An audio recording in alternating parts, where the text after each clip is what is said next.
Now, for my area of expertise, got some NBA basketball going on. Yeah, Syracuse lost. That sucks. But NBA basketball. So, we have a couple storylines that we really want to hit. We're probably not going to go game by game. We might do some game by game for the next couple episodes, but we haven't talked about it since the start of the regular season. I don't know about you, but we just did a 47-minute college basketball episode.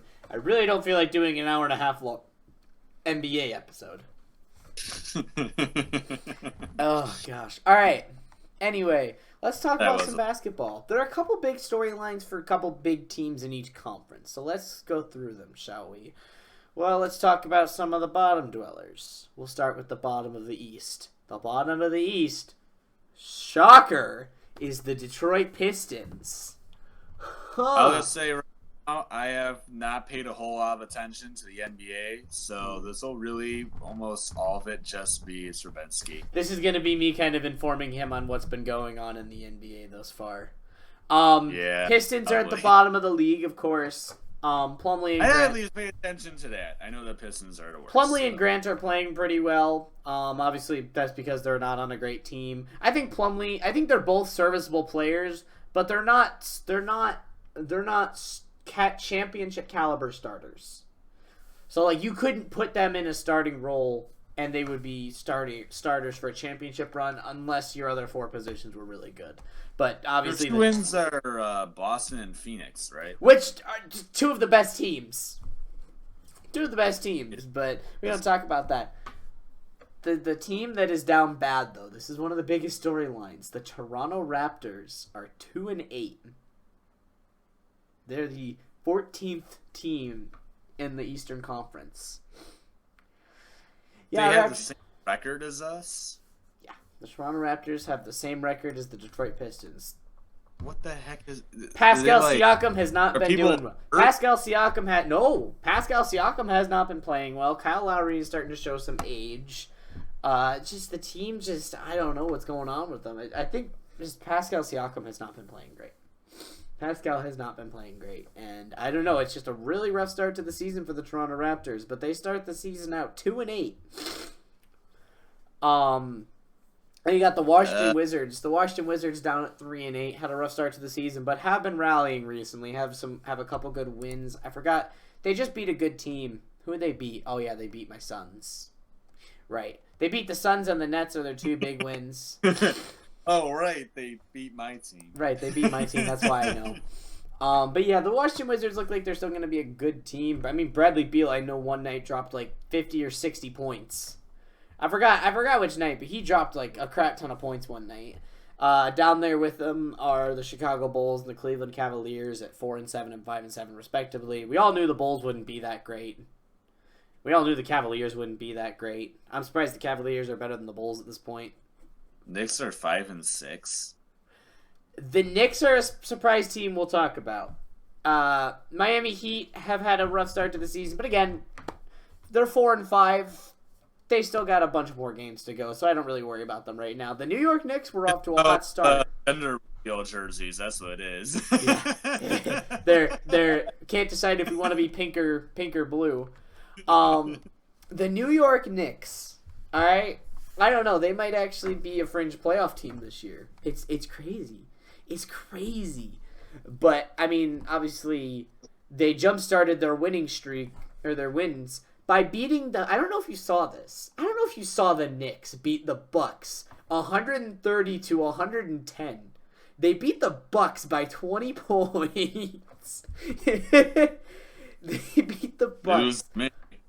They beat the Bucks by 20 points. Then they beat the Thibodeau's doing a good job. And then they won in Atlanta against the Hawks. They also beat the Jazz. They were 4-3. Or no, I'm sorry, they were 5-3. And then they had a couple pretty bad losses against the Thunder, the Nuggets.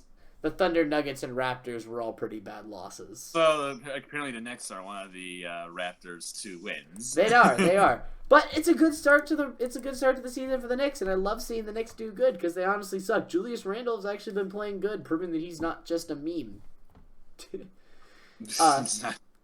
The eighth seed is the Atlanta Hawks. That's where I expect them to be at the end of the year. The Atlanta Hawks 5-5. Their offense is absolutely outstanding and absurd.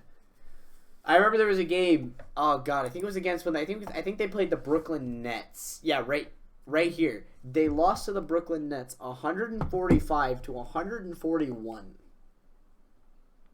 Okay then. That's an offensive game. This is a very offensive team. They have only scored under 100 points once thus far.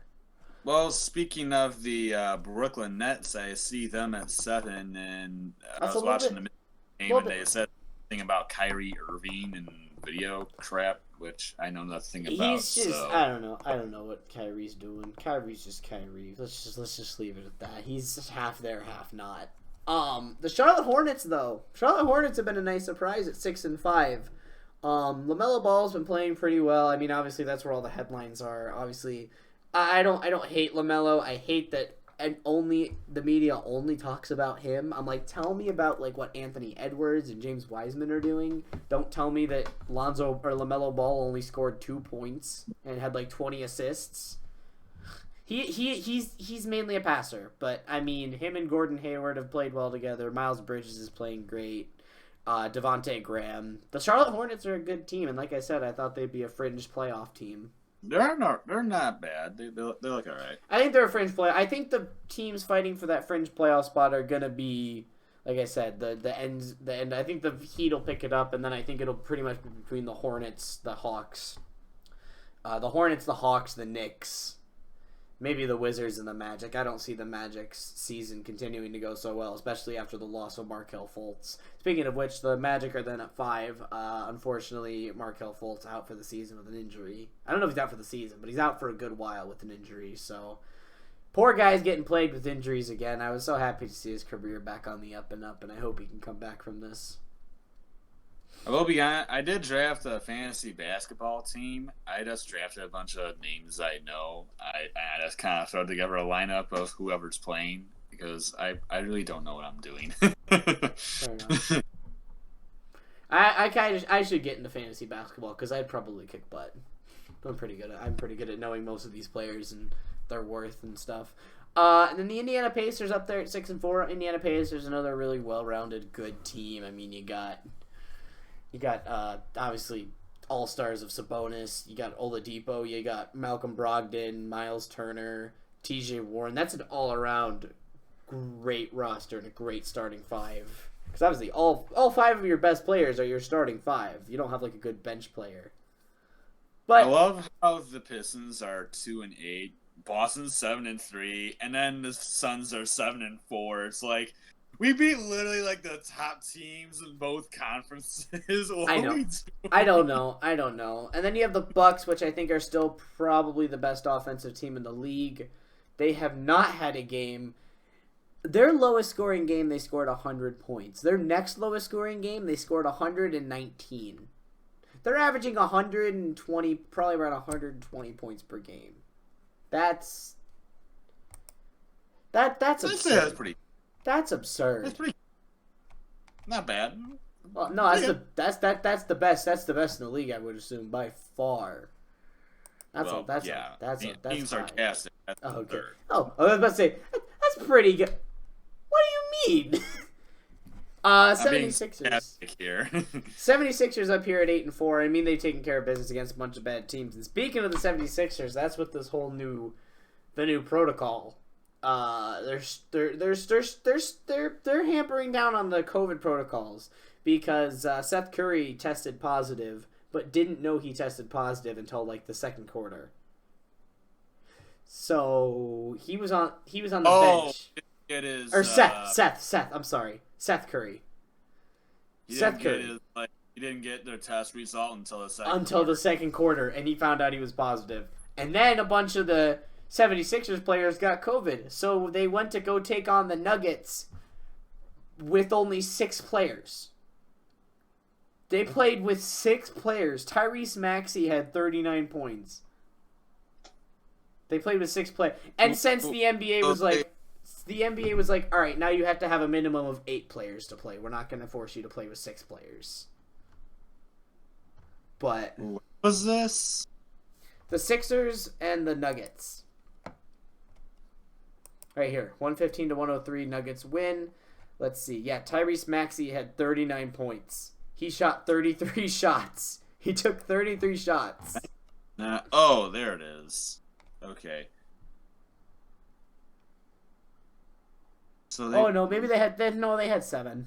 I'm sorry, they had 7. Oh, they had 7 people.